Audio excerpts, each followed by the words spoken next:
All right. Hi, everybody. I know it's been a while, but welcome to Trekker's Delight and Fight the Patriarchy. I'm Marie Brownhill. Obviously, you can find me here, but you can also find me on Game Industry News. I am joined by Wil Wofford, Nora Kidwell, Rachel Arnold, and also Eris Pormore.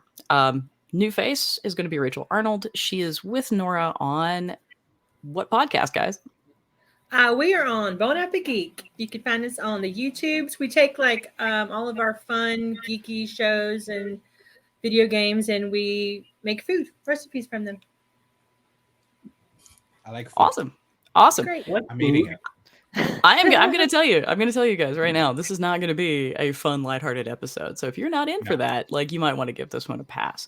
We are going to cover Measure of a Man and Author in this episode, and it's going to be part of a 3-part series. So stay tuned. And William, I think it's time to roll that beautiful bean footage.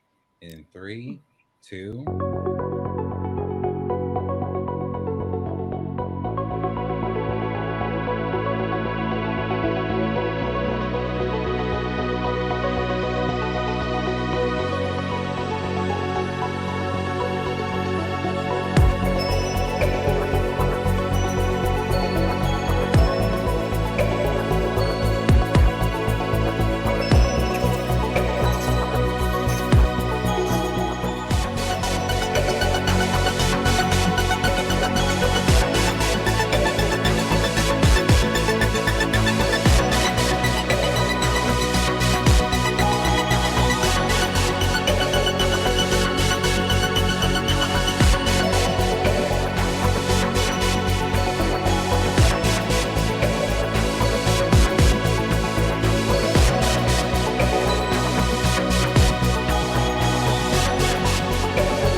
What's up, Trekkies? It's your boy Wil Wofford here with Trekker's Delight, a Star Trek-inspired podcast.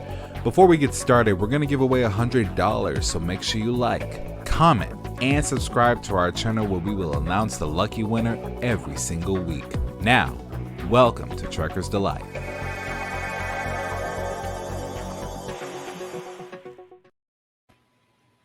All right. I always get really excited about that beautiful bean footage. I'm not gonna lie. So good. And I don't even like Bush's beans, so that's where that's going. So hey, Nora, you want to start us off with a summary of Measure of a Man? Sure. Let's see. It's only like 3 pages this time. I'm just kidding. Just a paragraph. I know. You know me. Measure of a Man is a Next Generation, season 2, episode 9. This is about Data. We have Admiral Nakamura, Commander Bruce Maddox, who is a Starfleet cybernetist, and Philippa Lavoie, who is, I don't think that's how you say it. I can't remember now. She's a JAG officer visiting the Enterprise. Maddox comes with a proposition for Data. He wants to do an experiment. And at first Data's like, that might be cool. He wants to make more androids, more Datas. But to I'm do really that, uncomfortable with the fact that you use that as a proposition here, because that changes the tenor of this episode entirely. Yeah, but we're not. But we're not going to talk about that, are we? Yes, we are. Yeah. Data was at first he was like, well, that sounds intriguing, but then he was thinking about it, and the more he talked, he's like, I don't trust this dude's science. I don't want to do it. And he goes to Picard and says, I want to reject this. And Maddox is like, hold on, you're not a real person, so you don't have a say. And he threatens to transfer him and says, you got to do it no matter what. He then resigned. That was his only option. So Picard went to the JAG officer and was like, this is crazy. And she's like, no, he's got a point. He belongs to Starfleet. He doesn't belong, he's not a sentient being. And Picard's like, you are crazy. And then they go to a trial, and he gives a great speech, and he talks about all of his personal possessions, and he goes through the 2 of the 3 criteria that Maddox has for what a sentient being is, and shows that Data has those qualities. And in the end, Philippa does rule in favor of Data, and he is able to formally reject the experiment, and Maddox retracts the transfer, and all is well.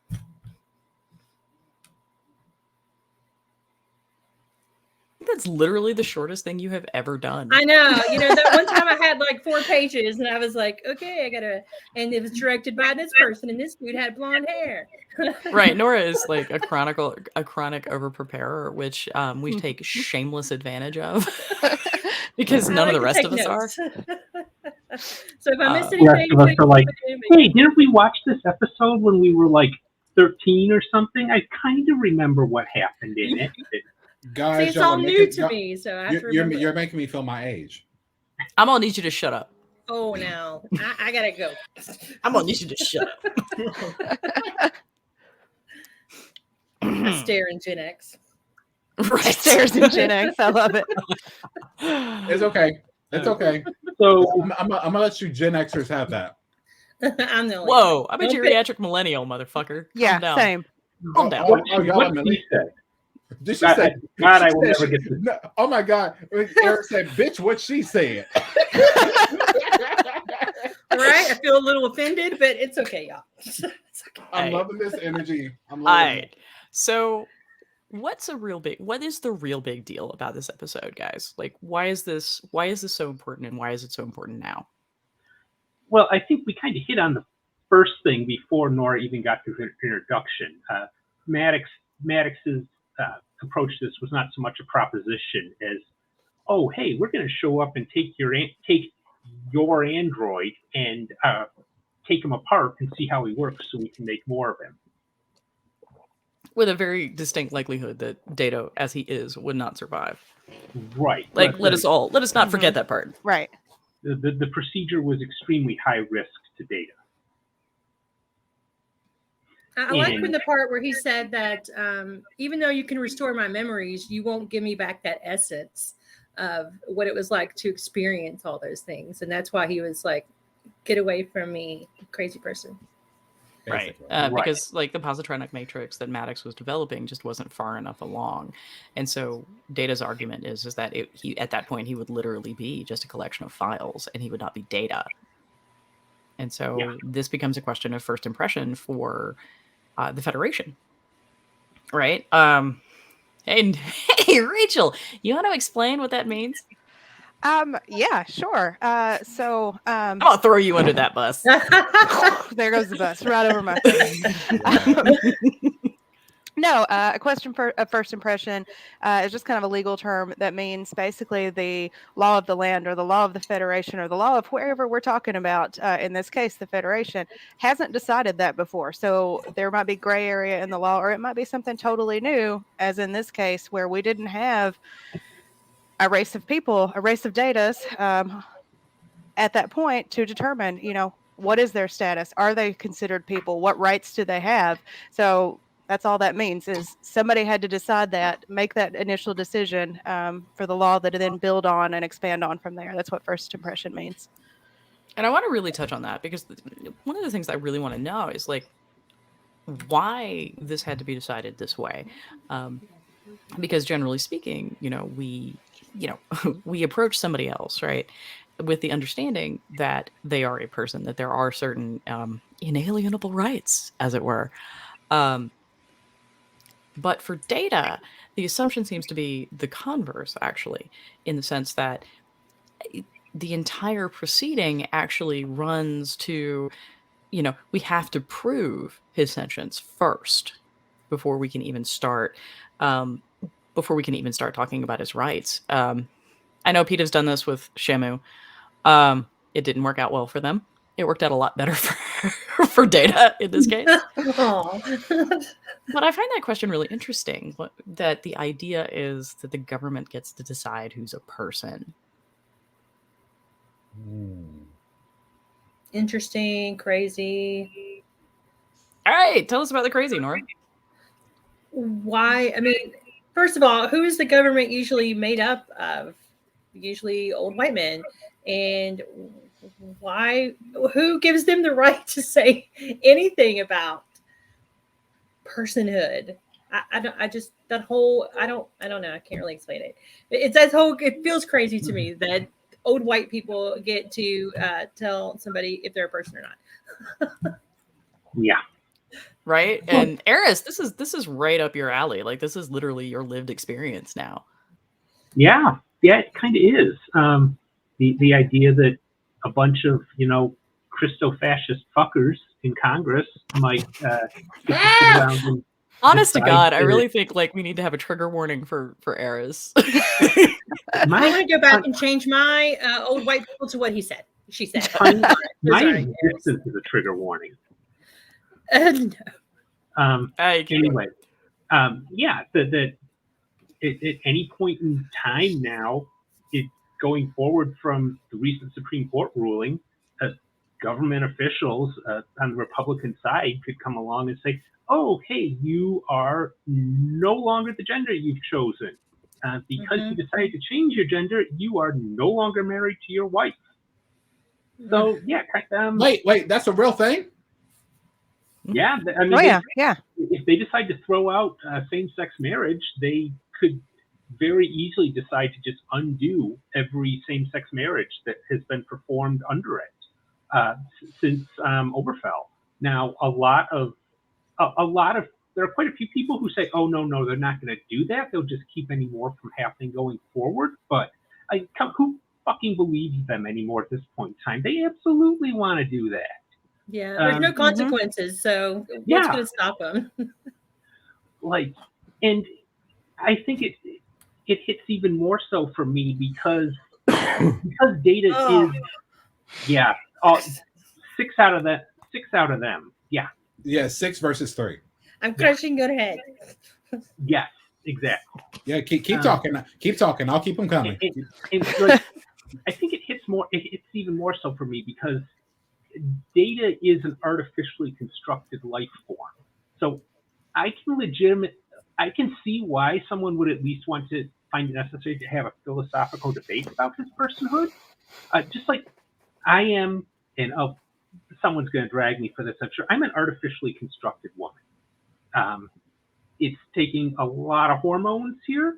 At the moment, my bits and plumbing don't match up with what you would stereotypically expect from a female body.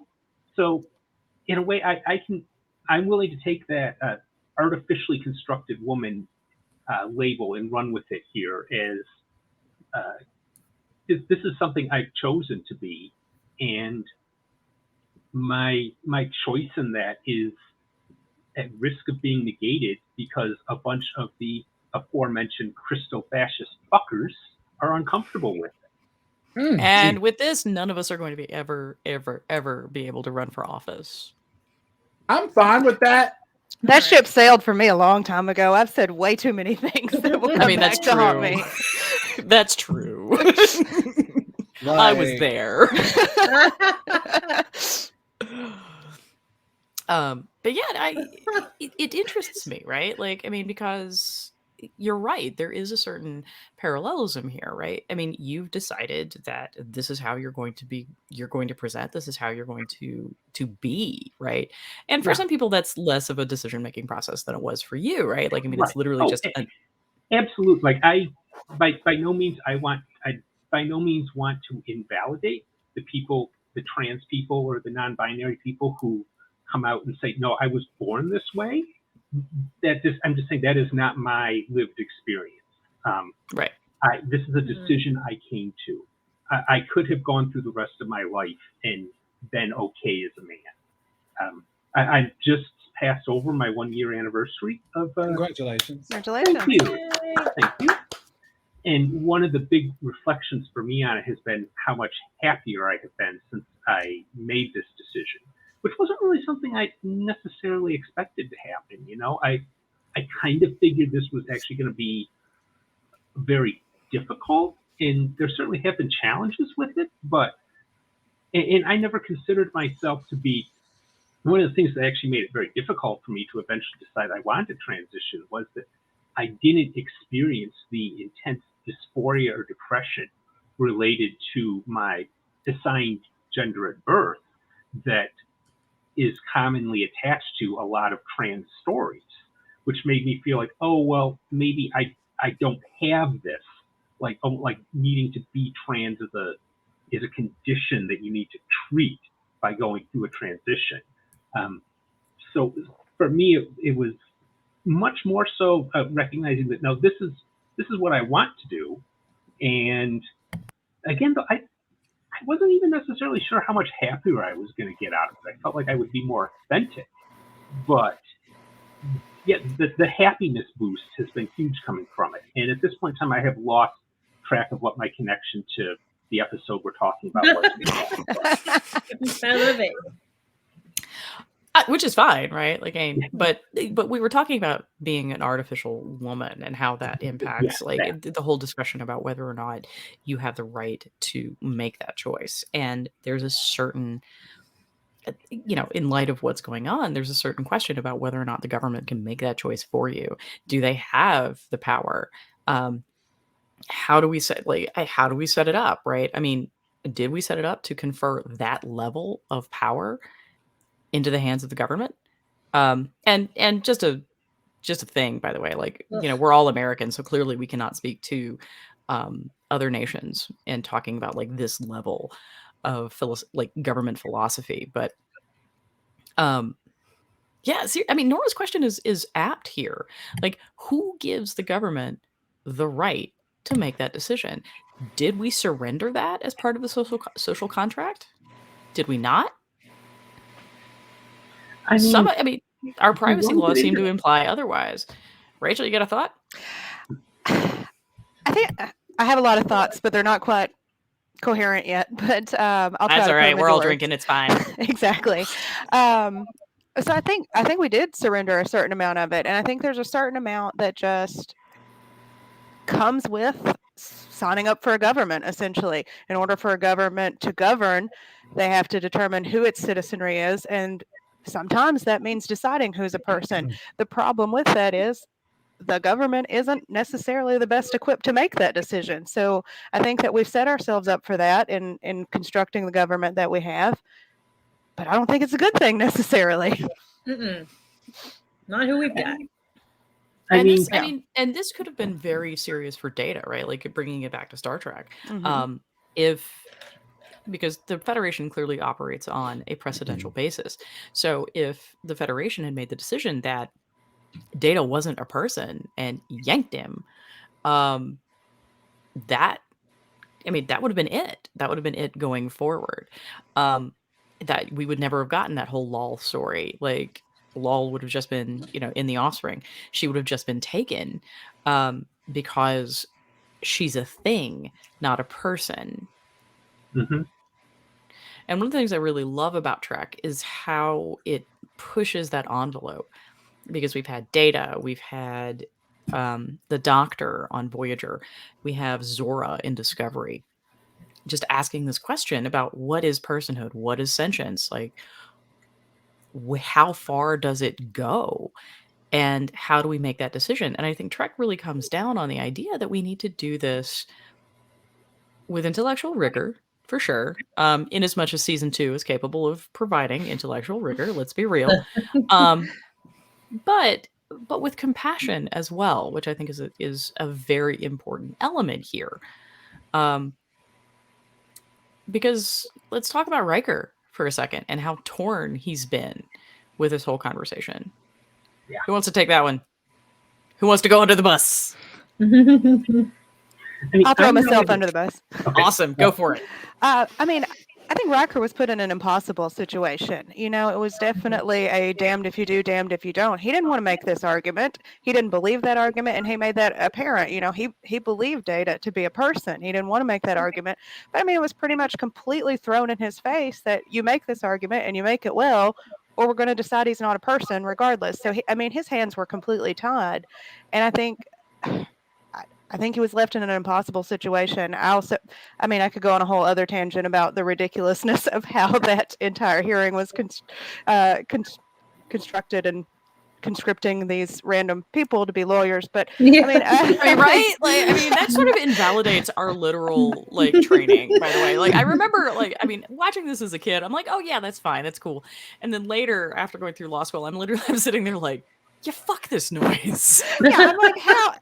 It's also super impressive, two guys that just got told you're going to do this legal case. I mean, they are damn good lawyers. Very impressive. But, Right?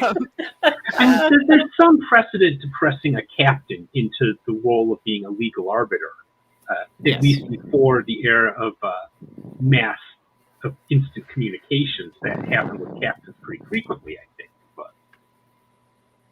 But yeah, like also, again, that doesn't necessarily extend to the XO.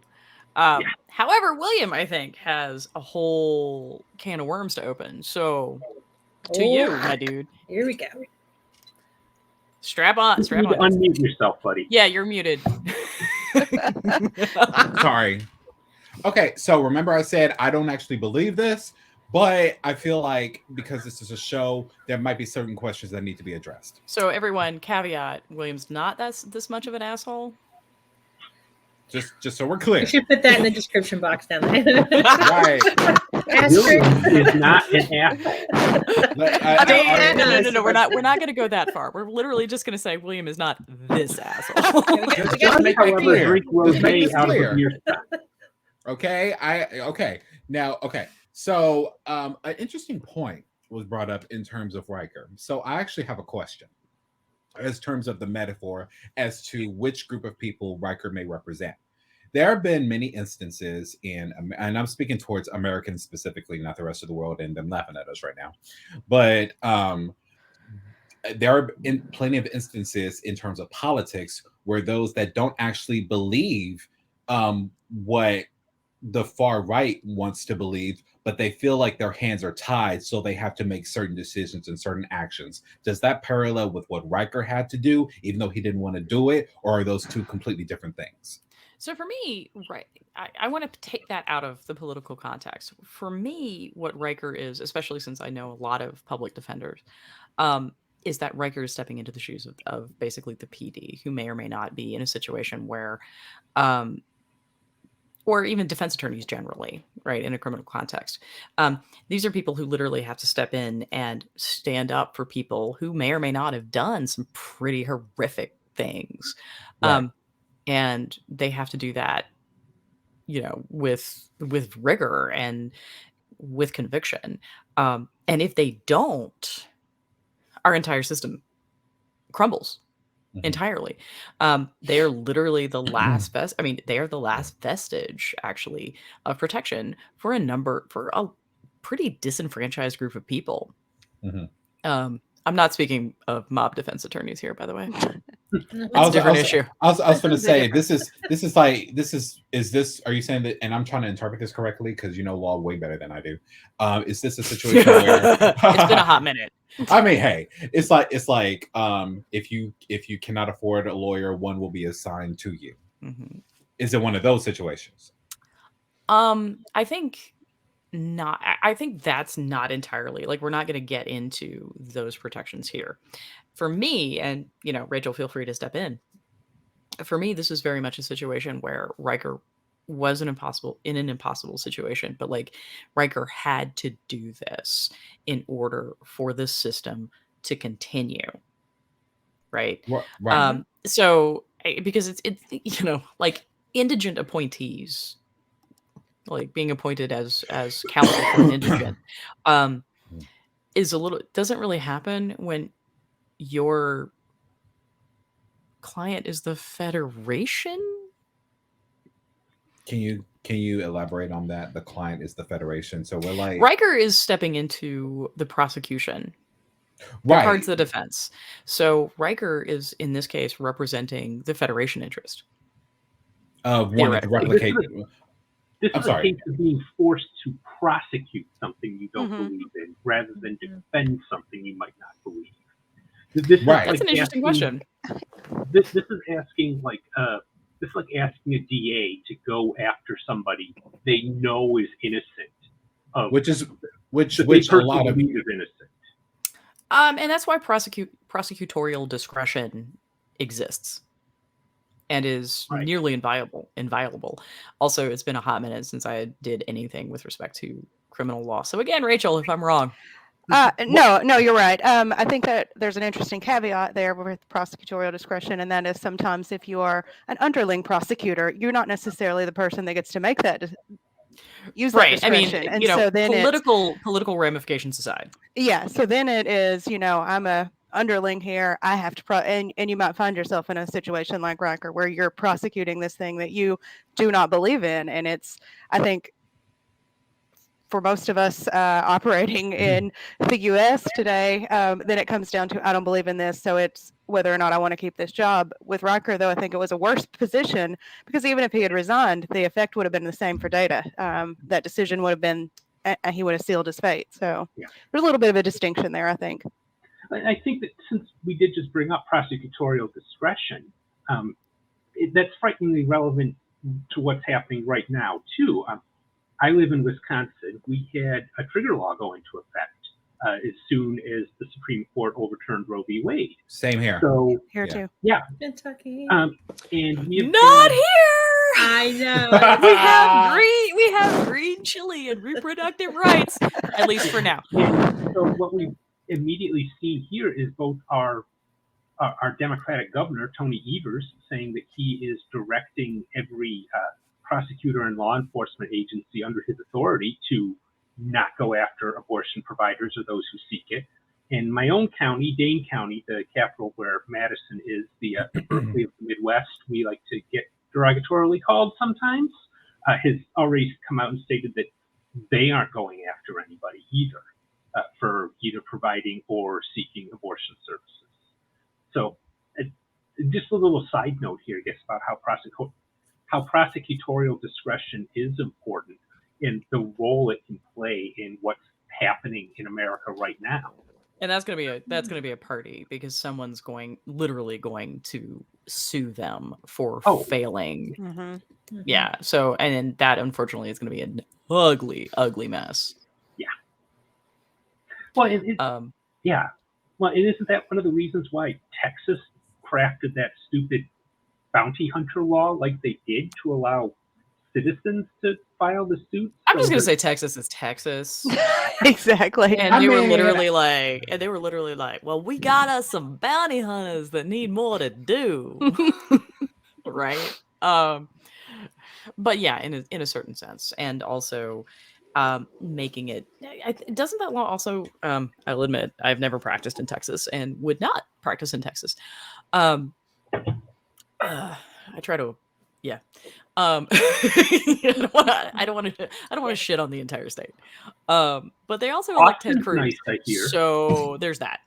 But I think, don't they make it mandatory reporting if you find somebody? That's what they tried to do with trans yes. in Texas. They tried to turn teachers and medical professionals into mandatory reporters. Which is just going to end up in dead kids, guys. That's is. Exactly what it's going to end up in. Yeah, it's horrific. I believe that got shot down like that because it wasn't even a law. It was just a directive coming from Governor Abbott. And I believe a court issued a stay on actually him being able to do that. But as they should. Also, I really love that Eris is better informed than the lawyers. I do too. Yeah. At least I have a political science degree and took one semester of constitutional law. And I don't have children, so I have more time to pay attention to this shit. Fair enough. All right, William, you gotta get a thought. I have one final thought towards the subject. It's something. It's more of an observation, really, and I promise this goes in on par with what we're talking about. I think it's interesting how the Federation would look at other species, whether they're organic, technological, holographic, 2-dimensional, 4-dimensional, 5-dimensional, whatever. I feel like you're signaling where we're going next. Sort of, but I'm gonna bring it back in a second. Sort of. This is a good segue, but this is not the segue. So we'll segue over and you turn. We're going and then we're coming back. Okay. So I think it's really interesting how we consider. I'm not going to put we into this context. How the Federation would consider all of those other different form entities a life form. They would consider that without question the first time because it approves for all three of those what makes a sentient. Okay, so now that we know that, I think it's interesting how they'll go out their way to say, okay, yeah, there's definitely a life form. But when it comes to what's going on in your own backyard, you don't treat your own life forms with half the moot you're given to some strangers on a distant planet that you just happen to fall into 70,000 light years away. And that's a point that Strange New Worlds makes, actually, in Lift Us Up Where Suffering Cannot Reach, which I hate that episode with a fiery, fiery passion. But yeah, like that's the point that they try to make. And what's interesting about that is that I just don't think that works for the Federation. Yeah, this was a really weird tack for the Federation to take, honestly. The Federation seems, at least to me, gives much more of a vibe of we presume anything that looks like life that we meet is going to be life until proven otherwise. Mm-hmm. To not apply that to Data, who displays a great many of the traits you would associate with being sentient life. They could try and build a compelling case around the idea that being able to manufacture more Datas would be of enormous benefit to the Federation.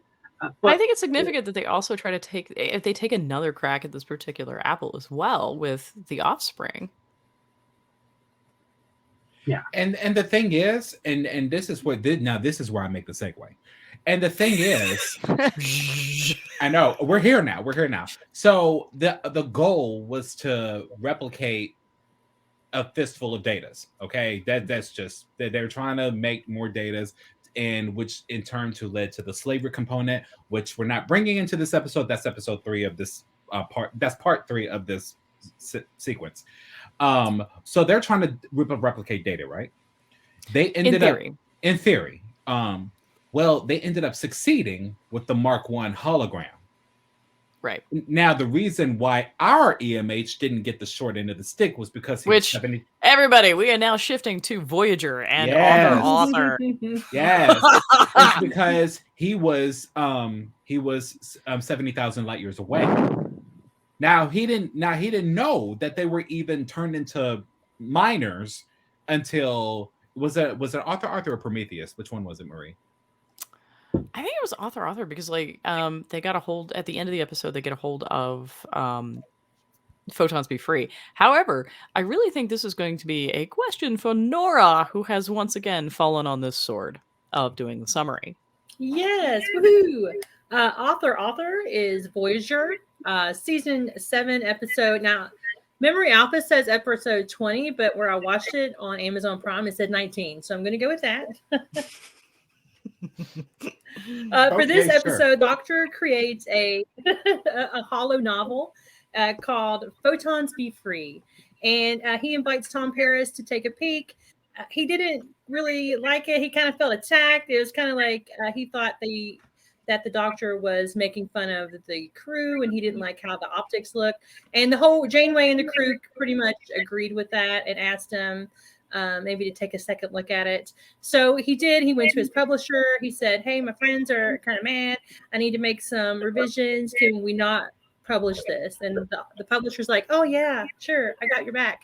But then he published it anyway, saying that since the Doctor was not a human, a person, that he had no rights to this story. And so, again, the Federation got big mad. They had to have a tribunal. Janeway made a beautiful speech. She brought the whole crew in. They only had 13 minutes to do it, to talk about how the Doctor has impacted their lives and how he really is not just a hologram. And in the end, they agreed and said they're not ready to have this discussion yet, but they're also going to say that he does have an artist's he can be classified as an artist, and they had to take down the holo novel. At the end, they do show that he was doing this for all of his brothers around in different sectors, and they did show some doctors around in a mine. They all got a copy of Photons Be Free, and they're like, "Oh, this is quite provocative," and they all was watching it, and that's how the show ended. disturbing about photons be free. Right, because effectively, I wonder if the decision was made to not deem the EMH to have these rights, because if they did, then they would have to address the issue of the fact that they're literally using the EMH Mark I as slave labor. Mm-hmm. And that's what that's his whole purpose of doing that. Just like, Well, I have a good life, but just in that it would put any sufficiently technologically advanced society in kind of a bind here. If you build machines smart enough to make independent decisions like this, to the point where they can be deemed life, suddenly they have a choice about whether or not they're going to continue to do the job you built them for. Absolutely, and I think Star Wars never really grapples with this. Yeah, Star Wars never deals with that at all. Well, I mean, the Solo movie started to touch on it a bit, and then sadly that bombed, and everybody tries to forget about it. Which I thought it was very good, but anyway, I loved it. Mm-hmm. I was a fan. It's, and I think to skip a little bit, I think we see a bit of that in Discovery when Discovery starts to develop its own sentience named Zora, and suddenly decides it's going to start not doing all the jobs their ship is supposed to do, or that it gets distracted and misses things. Like even earlier, TNG does this. Those are perfectly valid things for a sentient life form to experience and do. They are big problems when it's your ship that needs to do it. So this becomes a problem for a technological society of when does a smart tool become too smart to still be a tool? Does anybody remember the exocomps? From TNG or from Lower Decks? TNG. Let's be real. Lower Decks borrowed from that episode. That's true, and I'm still stuck on what was that bitch's name? I'm sorry. I'm gonna need you to narrow that down. Like it was in the season finale of Lower Decks season 1, and I was like, she didn't want to help. She just joined Starfleet to piss her dad off. What's that? Buttercup or Hopperscotch or something. Like, is this My Little Pony? I know, right? But I have no idea. But I'm more than willing to let William dangle on this, because we could do with some lighthearted moments in this episode. But yeah, I mean, it's interesting to me because one of the things. Let's contrast this for a second, right? Like the Exocomp episode, whose title I cannot remember. And I realize that makes me a bad Trek nerd, so mea culpa. But in the Exocomp episode, Data establishes that the Exocomps are sentient, and then negotiates with them in order to do what they need to do, which would seem to be an answer to Eris's point, right? We get none of that here. None of that. Not even a real effort to talk about whether or not these EMHs should be here. Like, do they get a choice? They obviously don't. And so I find it really interesting that, we have this in TNG. I want to say it's season 5? I don't remember. But, this is in the 90s, and then we move later in the 90s and we get author, which almost seems to be the franchise kind of, and there's an exocomp. Look at that epic. Look at those epic props. But it seems to be the Federation trying real hard to dial back what it did in Measure of a Man. Peanut Hamper. Yep. Well, and that is the exocomp's name, is Peanut Hamper. I'm jumping all over our episodes here, but there was another episode of Voyager where they found, what was it, a Cardassian super intelligent mega torpedo or something like that. Oh, I got it. I got it. I got it. Hold on. It was a B'Elanna episode. It's called Dreadnought. Mm-hmm. It was. I mean, the thing was basically a sentient weapon that was. I'm getting shades of Doctor Who now. Yes, that was on its way. That had somehow made it to the Delta Quadrant and reselected a target of a inhabited planet and was for literally shits and giggles. Yeah, effectively. pretty much. And was going to try and blow it up. That's a very Cardassian thing to do. Very. B'Elanna has to go through reasoning with it to convince it, hey, these aren't the people you were designed to blow up, and also you have the freedom to choose not to blow up people, even though you are a sentient superweapon. But and to bring that back to what we were just talking about, though, I mean, imagine you build your entire military is made up of missiles that are very, very smart to the point of being self-aware, and they all just spontaneously decide, hey, we don't want to be missiles anymore. I mean, I was not expecting. Fantastic for peace. It would be a big problem if the other side's missiles weren't quite that smart. Like I said, I was not expecting anti-drone warfare to show up in this particular episode. I'm here for it, though. Here we are. And yet here we are. Was that the Enterprise episode or a Voyager episode? It was one with the missiles that they got smart. Which one was that? I don't remember. It really was. It was one missile that went back and blew up the other missiles by blowing himself up. I can't remember if that was a Star Trek episode or a Doctor Who episode.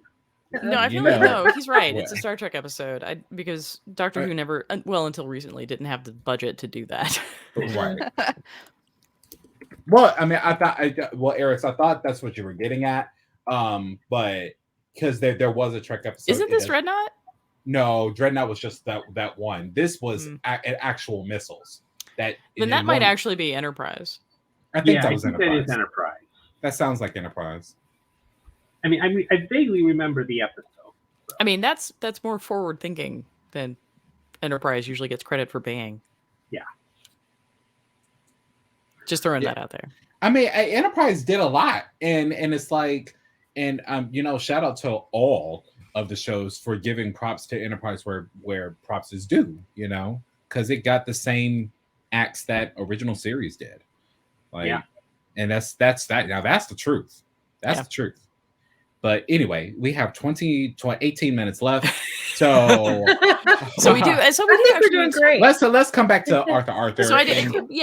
So like when we're talking about personhood, like what do we think the difference? Like, I mean, if we were to sit down and try to write this out as some sort of precedent, like what would the difference be between the EMH and Data? Like, why is the EMH not a person and Data is? I mean, Data was. My first go-to would be that I think we have a pretty clear indication from Dr. Soon that he designed Data to be a person.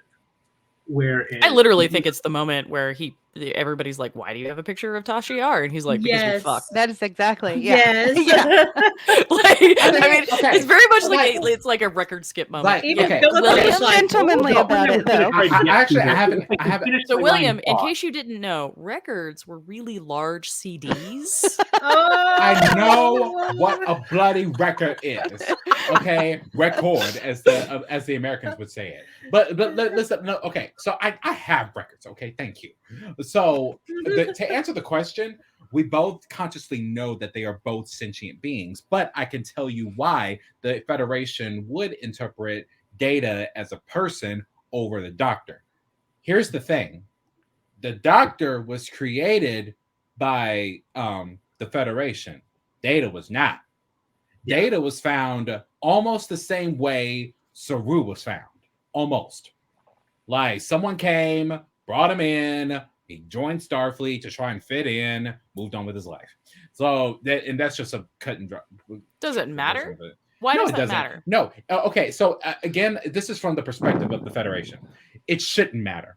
But I'm saying that in the Federation's head, they're thinking, hey, we own the observatory at Jupiter Station. Like, we own this IP. We own this. We own this computer. To us, this thing is a tool, a MacBook, an Android, or whatever. This thing belongs to us. We tell it what to do. I think there was another Janeway episode but the Doctor was in a loop, and Janeway literally called the Doctor a tool and didn't and because he was about to overload and blow himself up. Luckily he didn't. But which is very good tie into this, by the way. Whereas Data, but I would also ask you to think about all of what you said in the context of the Exocomp episode. okay, in terms of the Exocomp episode, you want me to reference it, like you want me to compare and contrast? Like, what I'm going to say is in the Exocomp episode, we get a tacit recognition that a tool can be a sentient being, and that as soon as it becomes sentient, it has the option to not do it. Right. Data basically fights for the tool, like the exocomps, to be considered sentient beings, and he wins his argument. Right. And then and then basically what he does is he negotiates with the exocomps, and I think they sacrifice one of their numbers in order to do this, Yes. do whatever it is they need to do. One of them is sacrificed, yeah. And they have this whole conversation. That level of conversation is completely absent from the Federation decision making in author. Right, because what they're trying to do is, and when it comes to Federation politics, is really not that much different from politics today. When certain things happen, you want to sweep it under the rug. Like you don't say. I mean, because let me put it to you in terms of Juneteenth. We learned that the slaves were freed in this year, but it takes so many years to reach Texas and blase. That's where Juneteenth came from in 1864. But so we can say, not that they were thinking this far ahead because we're more brilliant than the Star Trek writers are. But we can say that the doctor was 70,000 light years away before he could hear the news. To the point where they're acting like, oh, by the way, this didn't happen. You're on the other side of the galaxy. Why would you know or care, right? Like, so we're not going to apply this to you at all. We're going to treat you like, because we can use as an argument that we made you, therefore we own you. You know? And that's ultimately what succeeds. Well, so I think there's something else here going on with the doctor that I think we need to acknowledge as well in this, is that the doctor evolve into being a sentient life form on the basis of them not being able to turn him off because he was the only ship's doctor. He evolved. He did evolve. I think the idea is he started off as a tool, but he was capable of learning and developed a personality.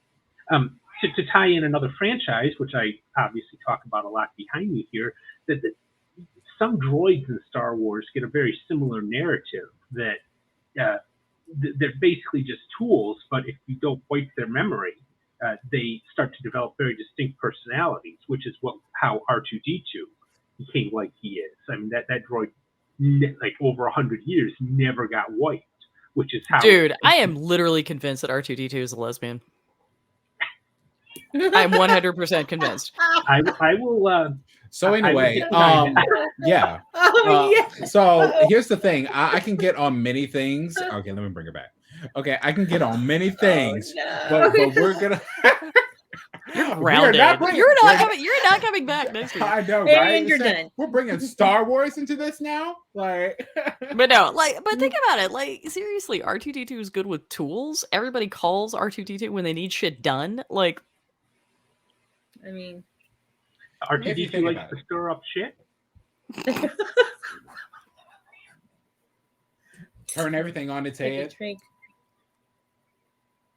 I love that like now this is starting to percolate through William's brain.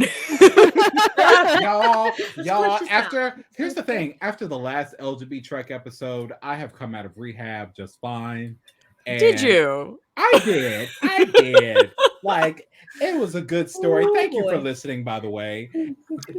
I'm going to derail the whole R2-D2 thing as a lesbian by just encouraging everyone to think about for half a second what that would mean when R2-D2 launches Luke's lightsaber to him. And now we can move on to other topics. So I don't know why. I seriously, like, wait a minute. Like, that makes total sense to me because, like, R2-D2 plays with toys. Duh.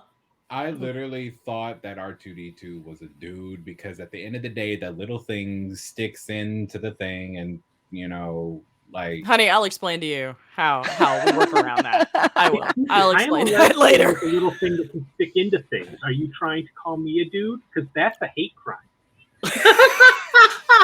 Did you just assume my gender? You know what, Eris? You know what?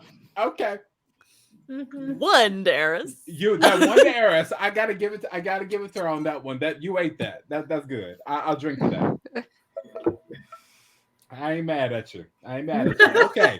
R2D2 is a lesbian. We're gonna leave it at that. it's so settled. now It's we're canon. gonna move forward. We're gonna move. I don't even remember where we were going with this. Just say, Right. bro, we were supposed to go on a whole rant, and now we are taking it to LGBTREK now. Like, can we please? Like, But what I happened? think that's a valid. I think that's actually a valid conversation to have, because I think LGBTREK and members of that community are going to be disproportionately affected by this.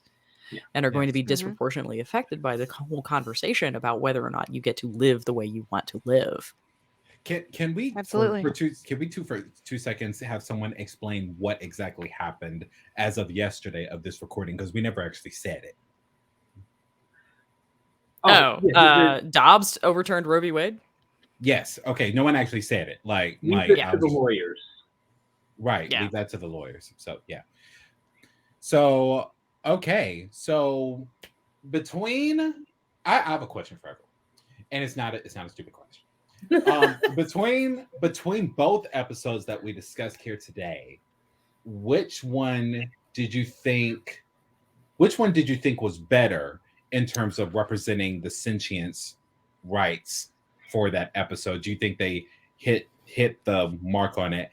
For me, I believe they were equally good, but I believe they equally missed the mark. Ooh, you're gonna have to flesh that out for me. Not because of what happens in the episode, but what happens to both of their species post episodes. That where I take issue with. Let's take Data for instance. After all that was said and done, Picard went head to toe with the Federation in Picard season 1, which ended up causing the resignation of Picard, and Picard blaming himself for Data's death, blah, blah, blah, blah. So that's that. So the Federation at the end of the day did some screwed up stuff anyway. Well, if we can't have them, no one can, because at the end of the day, we're going to blame them for blowing up Mars, but that's not even what happened. That's that part. On the side of the Doctor, at the end of the day, the Mark Ones are still slaves. It's true. I have a problem with that. I have a whole problem with that, because it reminds me, for obvious reasons, y'all see what I look like. It reminds me of this in so many ways.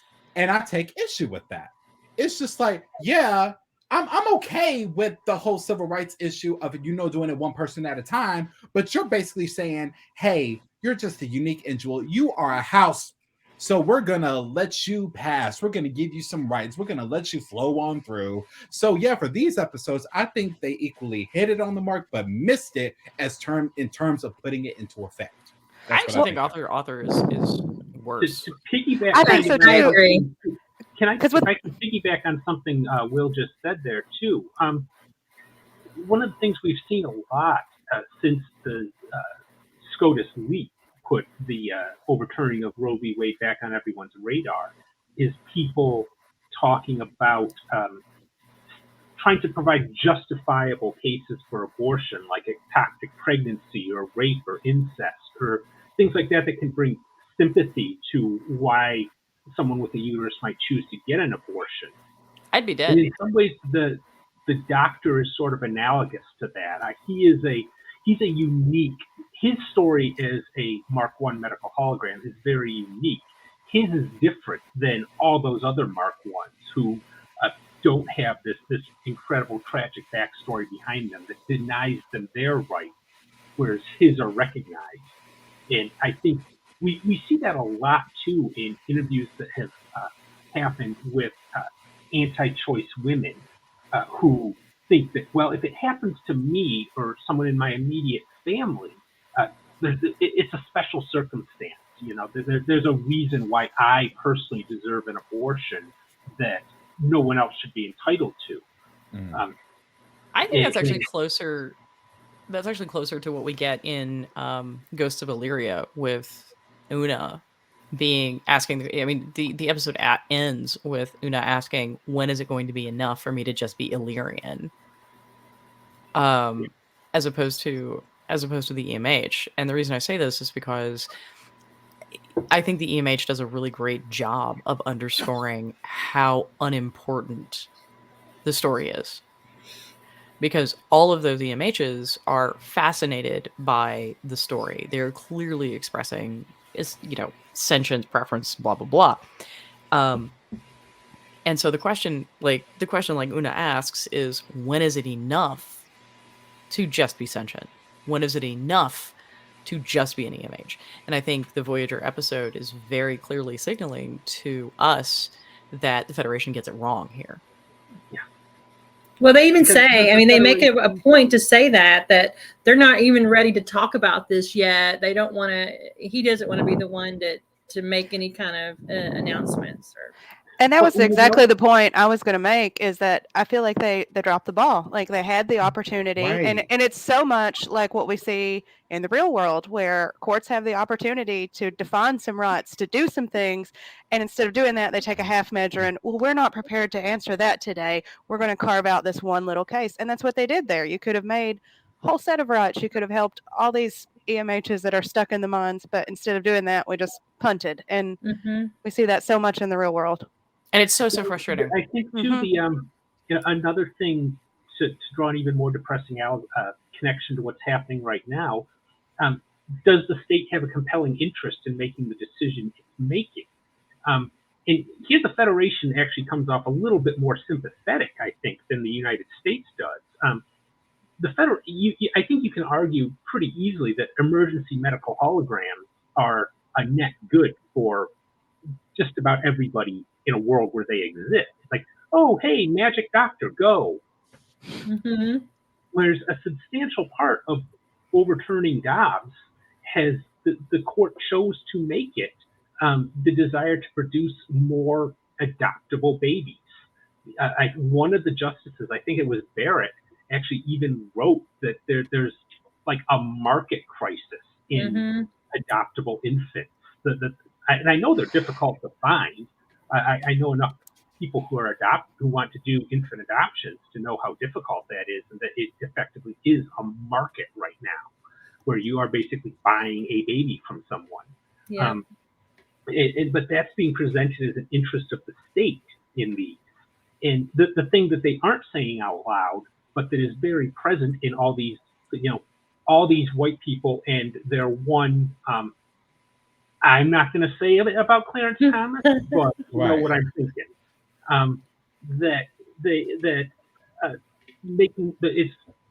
They want more white women having babies because they're concerned about a replacement by replacement theory that they were called out for citing in when the first SCOTUS leak, that immigrants are going to replace white people.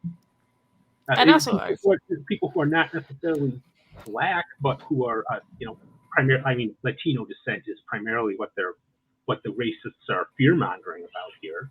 And they are thinking of that as a need of the state to produce more white people, which right. Like white supremacy at this point is in fact no nationalist state, a national good. Yeah. Well, they're not even hiding it anymore. We have senators tweeting about now do Plessy versus Ferguson and Brown versus Board of Education, retweeting that to Barack Obama, our first black president. I mean, they're just putting that out there. Sarcastic about that? I couldn't even tell if they were being sarcastic about that. No, they were not being sarcastic about that. I don't think when it comes to politics in 2020 moving forward that anything is sarcastic anymore. No, we live in the worst timeline right now. No, you used to be able to assume sarcasm or satire, and now it's just like way too many Onion headlines have come true. Right. And that's the racial component that we'll be covering in part 3, is basically what is the racial dynamic or reasoning behind this, because it's not just what they say on Twitter or on news outlets or any boring books. They actually portray this in cinema films as well. They actually flat out say it, which means that more and more people are becoming conscious as to, and I think there's many reasons for them doing what they do, but definitely one of those leading reasons is, hey, by the year 2040 or 50, they combined are about to outnumber us and they're going to put us in our place. No, we're just waiting for you to die. Like this has nothing to do. It's a whole group of people that are conflating the end of their world with the end of the world. Right. There's a whole difference. And I'm going to say this one part. We don't want revenge. We don't want to put all whites in their place. That's not what we want. That's not what we talk about. We talk about a lot of things. We do. We do. But what we don't do is tear down our allies. Because even since the civil rights era moving forward, and I'll argue that this entire timeline has been the civil rights era, but since the civil rights era, we've had white allies even then. So I don't think there's going to be like a race war or something like that. I think there's going to be some honky tonk bullshit on the way. But On the way. Yo, like, I mean, we just need to make a lot of just, it. oh my god, like we just need to make like a glossary at this point, because we have Christo-fascist fuckers and then we have honky tonk bullshit now. I'm seeing t-shirts. That was how a lot of when I was a child in rural white America, that was how like the Black Panthers and a lot of black political movements were represented to me. Is that if black people, like, this is angry black people wanting revenge against us whites, right? And that's what's portrayed, right? And I think it's also important, and I want to call this out. When Eris is talking about rural America, she's not talking about the South, by the way. No, I grew up in upstate New York. So this is everywhere. This is an everywhere issue. Mm-hmm. Yeah. Yep, and I think that's important to note, because it is an everywhere issue, and it's an everywhere issue that we all have to deal with. It's not, you can't just say, oh, honky tonk bullshit. And I've run into similar ideas, particularly about Latino people in Los Angeles, where I live. And right now I live in Madison, Wisconsin, in the Midwest. And while we are heralded for being socially progressive on a lot of queer issues, actually, we do abysmally on race. A consistent rumor that has been thrown around in Madison for 20 years now is that Madison has gone downhill because Chicago put all their homeless people of color on buses and sent them up here with one-way ticket.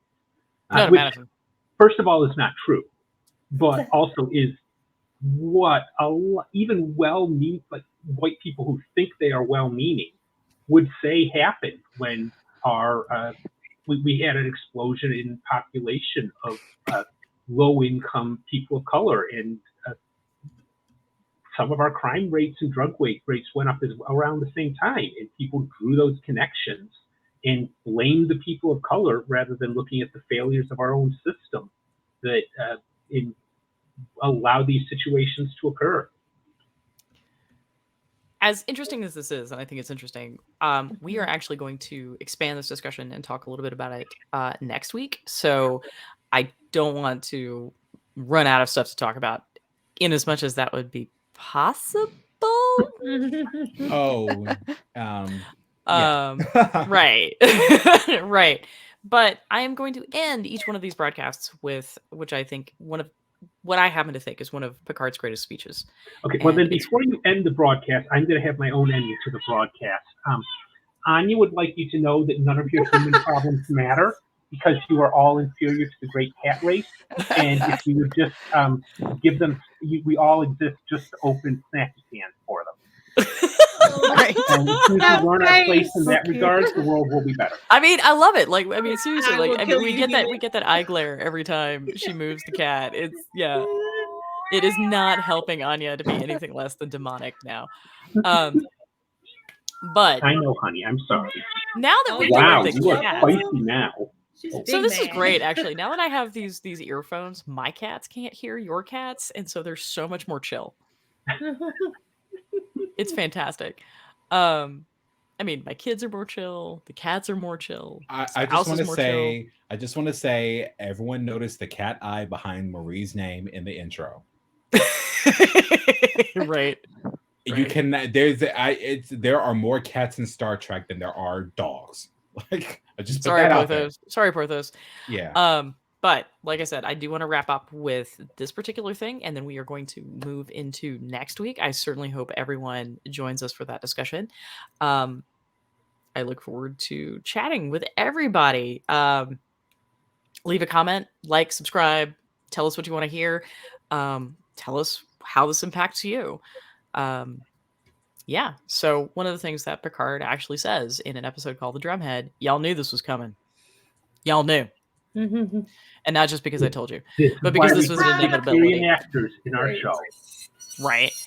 But one of the things that Picard actually says is, with the first link, the chain is forged. The first speech censored. Wow, that was hard. The first thought forbidden. The first freedom denied. Chains us all irrevocably. The first time any man's or woman's or otherwise defined person freedom is trodden on, we are all damaged.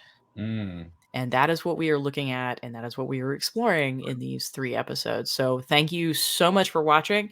Try to avoid leaving too much hate in the comments. Just saying. I know it's the internet, but And also. if you do, I don't care because I'm going to drink to it.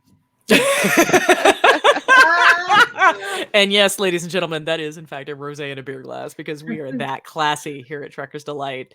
Oh my! Very good. Well done. And we're gonna have to get off because when that hits William, it's gonna be like off the chain. So thank you so much, Rachel, Nora, and Eris. William, I just kind of conscript, so like whatever. Thank you for joining us. I look forward to next week's discussion. Roll that beautiful bean footage. Laters.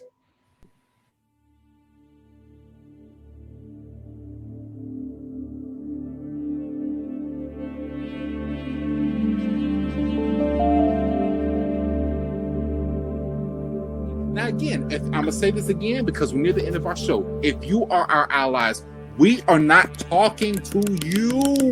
We are not talking to you. This does not... Okay, we're not talking to you. Stop trying to take our and make it your business. It ain't got nothing to do with you. It ain't got nothing to do with you. Our experience of grief independently. Bruh. Yes.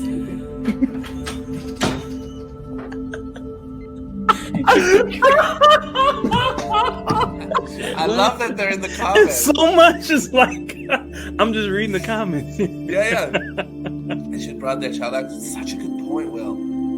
God, that's such a good point. And he's really thought about it too. You should be here. William, get over here. I thought he had a girlfriend on Insta. It's been ages since I've mucked about, but